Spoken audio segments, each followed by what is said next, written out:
Grassroots fundraising is very political.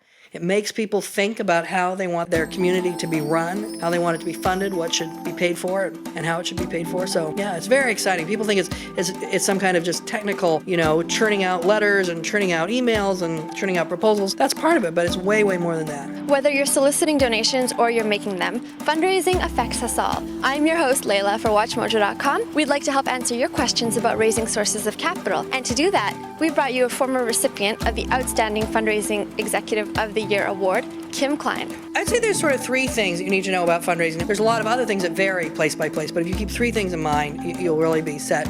One is that in order to raise money, you have to be willing to ask for it. How you may ask for it is going to vary place to place, culture to culture, whether you're going to be more direct, less direct, and so on. But you do have to be willing to ask for it.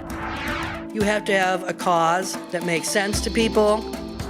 And the third thing is people do raise money for themselves by themselves, but that's not sustainable. You really want a group of people who all think, yeah, this is a really good thing, and we're all going to pull together. And if you have those three things in place, pretty much then you can adapt according to your culture. I mean, I've taught fundraising in 21 countries, some very different one from another. And if people kind of kept those three things in mind and then added on to it the cultural realities and economic realities of their situation, they generally were successful. How business savvy or politically savvy does someone have to be a successful fundraiser? They need to follow some basic business principles, I think, of marketing, being really clear about what's your message, what's your product, what are you trying to do in the world, how are you trying to make it better, why do you think that will succeed. Ideally, either the person who starts the program or someone in the program has some business sense in terms of accounting and can kind of keep track of the money and manage budgets and so on. I really think the driver for success in fundraising is vision and commitment.